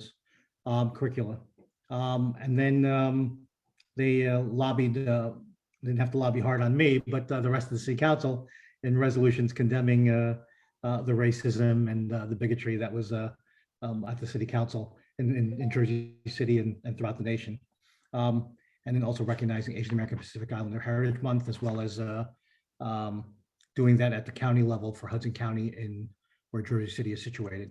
I'm just going to drop into the chat for everyone, just some of that work that those leaders in the JCAAPI coalition did. And I say that they did while I'm a Asian American politician. I thought it's important that definitely it was led by community, and those community leaders really stepped up and have been part of that and working with Make Us Visible New Jersey on this and trying to support these efforts here. That being said, my next thing to my assignment here is to introduce Kathy Liu, our next speaker. And if I may, Kathy Liu is the co-founder of Immigrant History Initiative. She has several years of teaching and curriculum development experience and is passionate about immigrant histories. Since graduating from Yale Law School, Kathy works at a nonprofit organization providing legal services to immigrant survivors of gender-based violence in New York City. She founded this organization to raise up immigrant voices in hopes of a more just, empathetic, and colorful America. So please welcome Kathy Liu. We're having a slight change in program, and Kim Dorman is going to speak next. Thank you. So I guess just to be safe, before I go any further, I want you all to know that, well, firstly, everyone's amazing and everybody in the audience is amazing. And I'm very pleased to be able to be here this evening. And also that libraries are potential allies and partners in the work that you're doing. So if I can't get anything else out, I hope that at least I can get that. I'm just going to share my screen.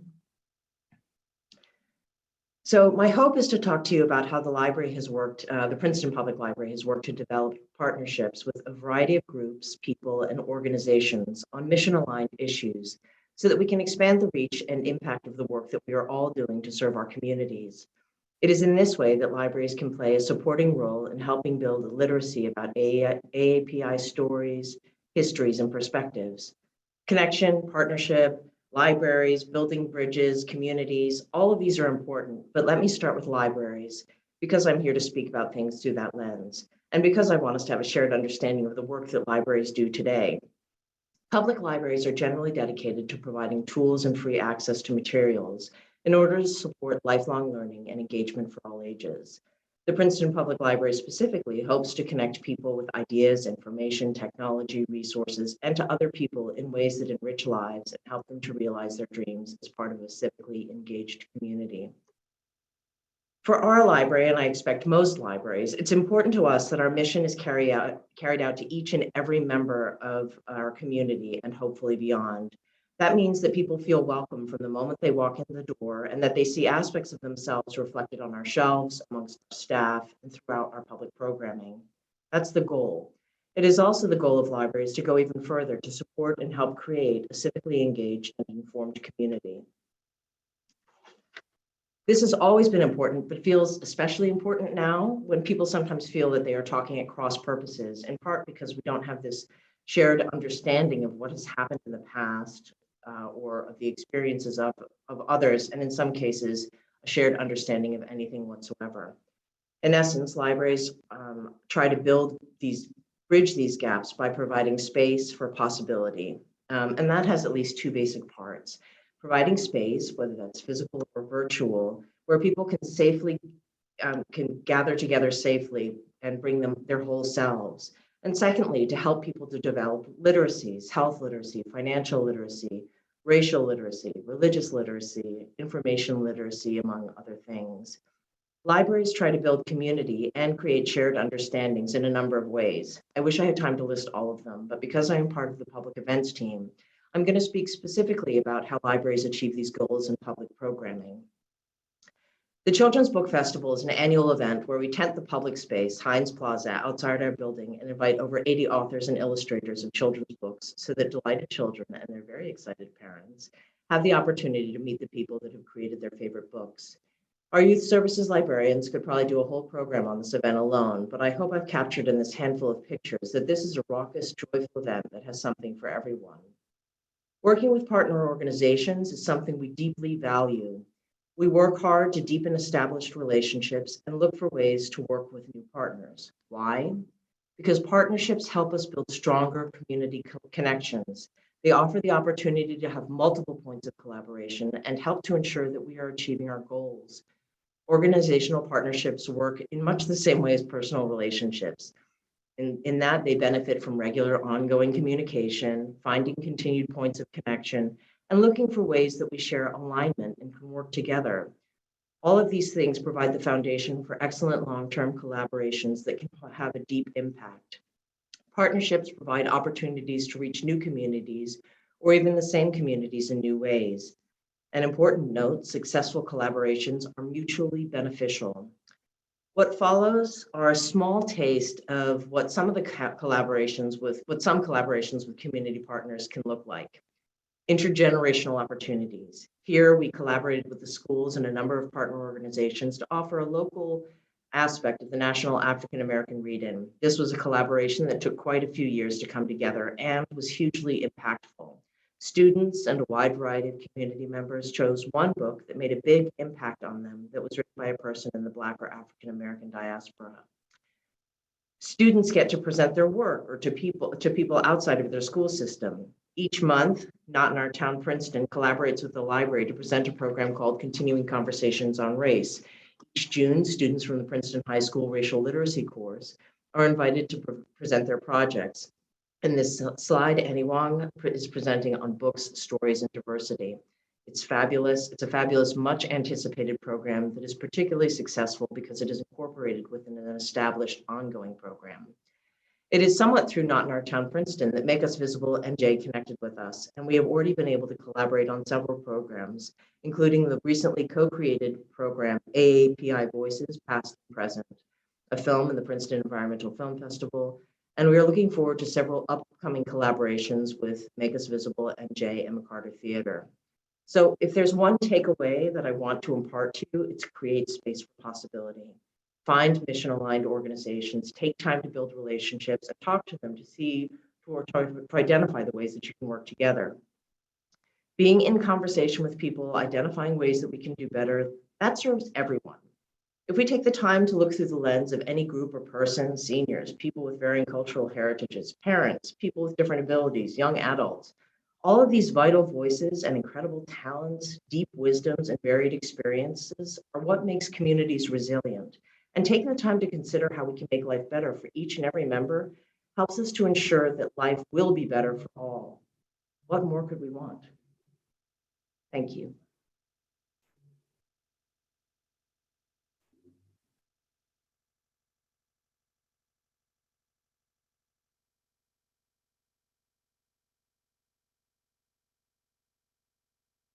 Introduction, Gabe. It is such an honor to share the stage with so many other amazing organizations and amazing individuals. I know Kate spoke about how we have collaborated with Advancing Justice in the past, and also we love SAADA's resources and highly encourage everyone to go to their website and check it out. We've used many of their primary sources in our resources as well. So like Gabe said, I'm here today in my hat as the co-founder of the Immigrant History Initiative. So I'm going to share my screen really quickly.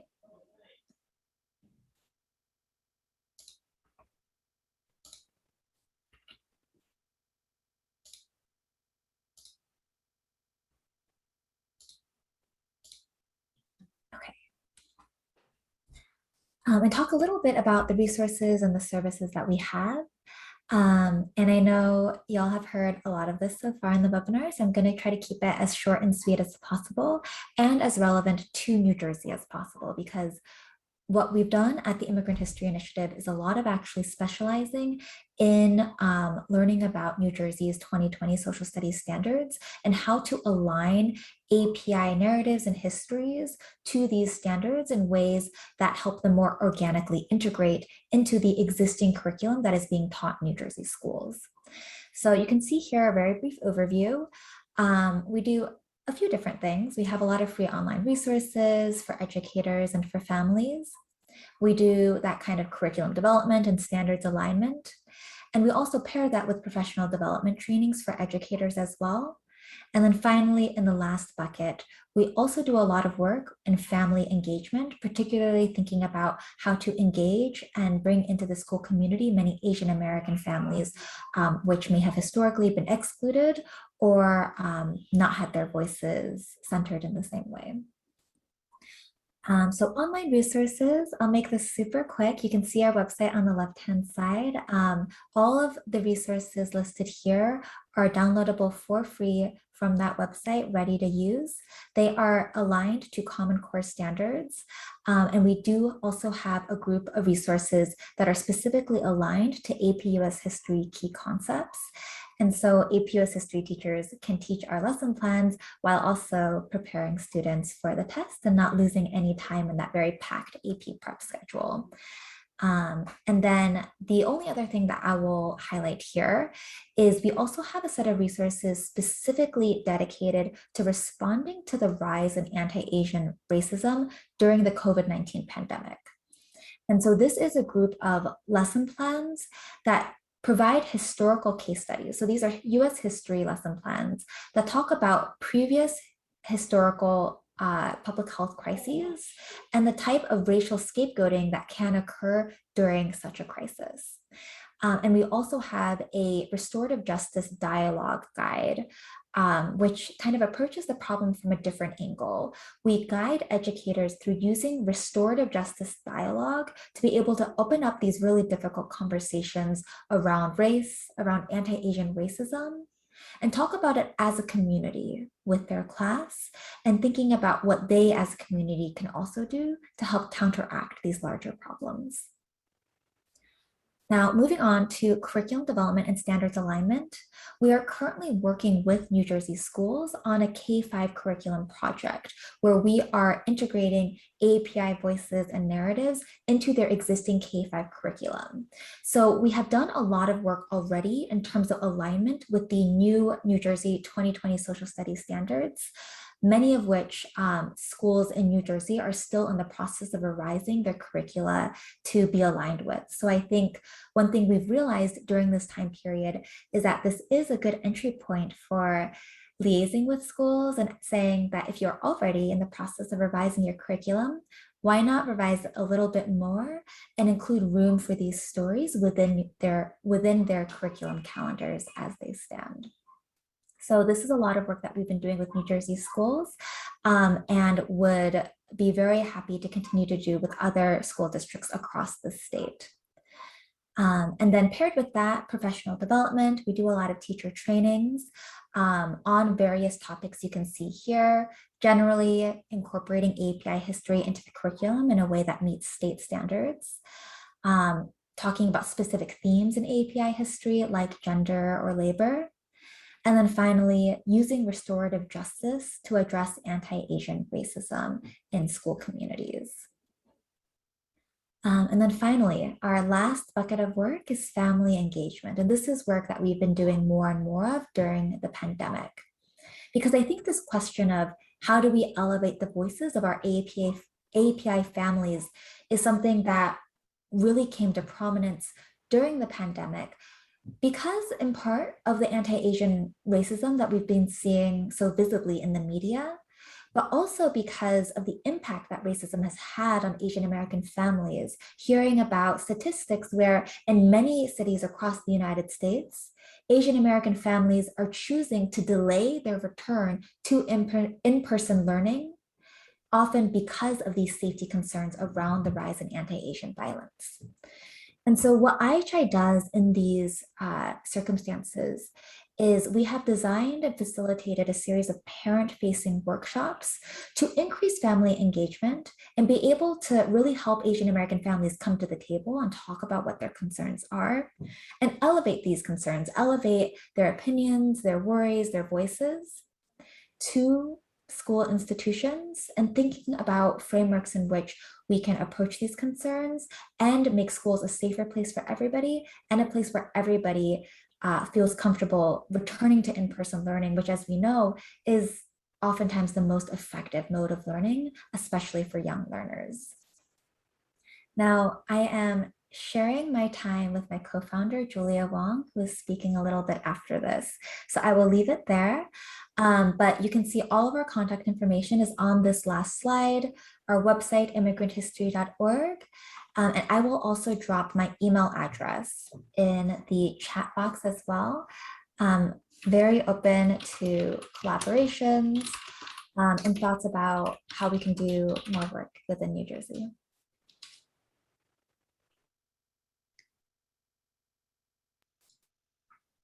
Thank you, everyone, for staying with us this long. I appreciate it. We had thank you so much for that, Kathy.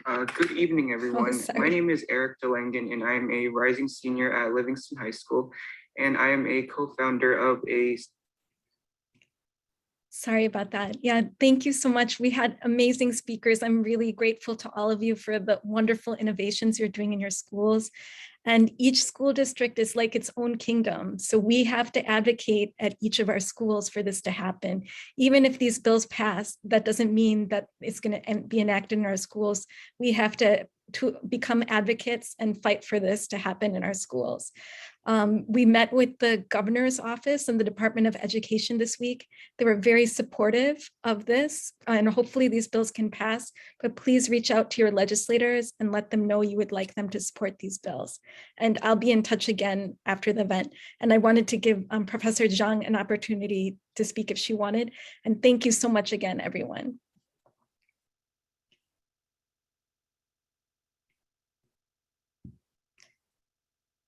You're muted, Daka. You're muted. I'm sorry, I'm muted again.